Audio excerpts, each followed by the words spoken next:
All right, today we're going to pull back the curtain on education and look at the actual blueprints teachers use to build a course. We're going to dive into the three main philosophies that shape how we learn: forward, central, and backward design. Okay, so have you ever had this happen? You take two classes, say two different intro to psychology courses. Same subject, right? But one is all about memorizing terms from a textbook, and the other is full of hands-on experiments. They feel like night and day. Why is that? Well, it's not an accident. It's actually all about the design. So here's what we're going to cover. First, we'll look at the basic building blocks for any course. Then, we'll explore the three big design approaches one by one: forward, central, and backward. And to wrap it all up, we'll put them all side by side to really see how they stack up.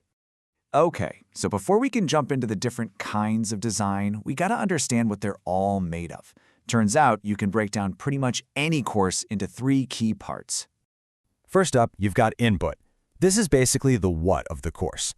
Think of it as all the raw stuff you're supposed to learn.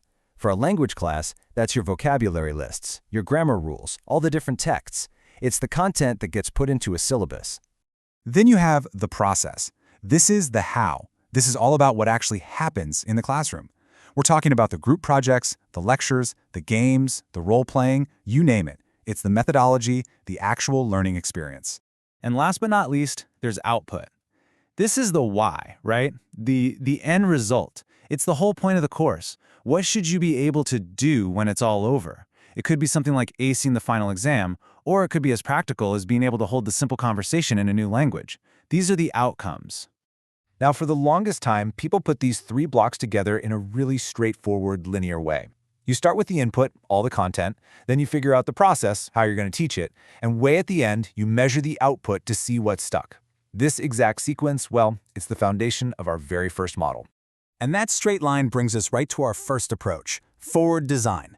Like the name says, it just moves straight ahead, starting with the what. All right, so here's the key thing to get about forward design. The content is king. The syllabus is everything. You start by mapping out every single piece of grammar, every vocabulary set, every topic. After that's locked in, you pick your teaching methods to deliver that content. And the tests, they come at the very end just to check if the information was absorbed. It's like a waterfall. Very predictable, very thorough, but yeah, it can also feel a little inflexible. Let's use an analogy. Imagine you're planning a road trip. In a forward design trip, you'd start with a giant map and plan out every single turn, every rest stop, every highway before you even get in the car. That's your syllabus.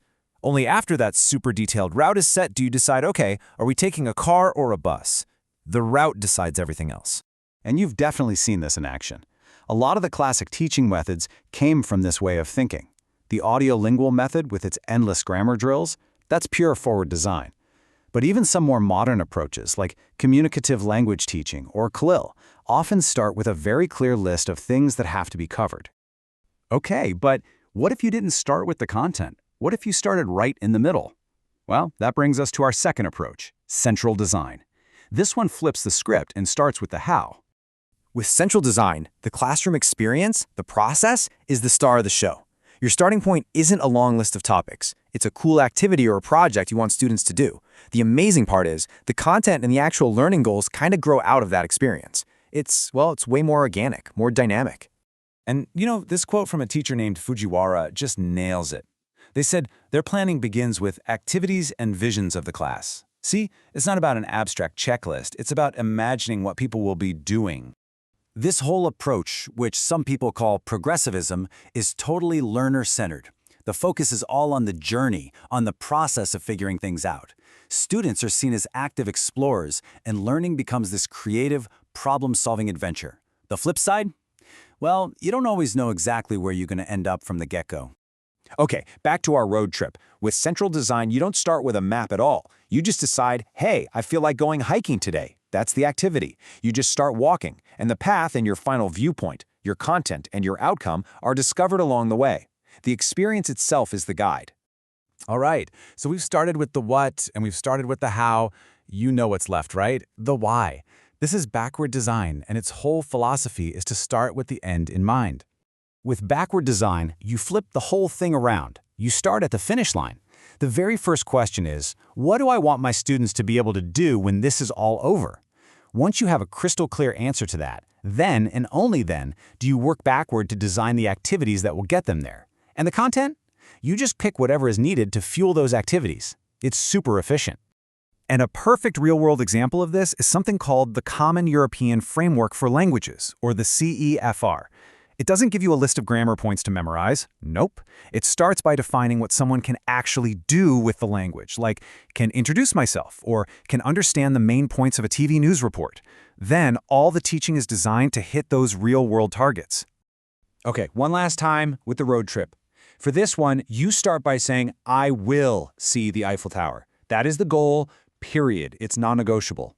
After you've set that destination, you figure out the most efficient flight, the best way to get from the airport, and exactly what you need to pack. The goal drives every single decision.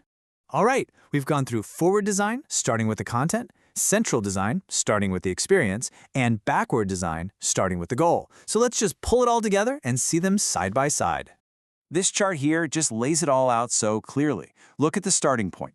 Forward design is content, central is process, backward is outcomes. Completely different, and that changes the key focus, from the subject matter to the learning experience to the final results. You can even see how the role of the teacher changes, from someone who just delivers content to a facilitator of experiences to a designer who engineers for specific results. So what this all means is that when you feel that difference between two classes, it's not just a vibe or a random choice by the teacher. It's a reflection of a deep, fundamental decision about what matters most: the what, the how, or the why, the content, the experience, or the goal. And that kind of leaves us with a big question for you, personally. Think about how you learn best. Do you want a detailed blueprint laid out for you from day one? Or are you all about the spontaneous, exciting journey of discovery? Or maybe you're laser-focused on the destination and just want the most direct path to get there. What's the best way for you to learn?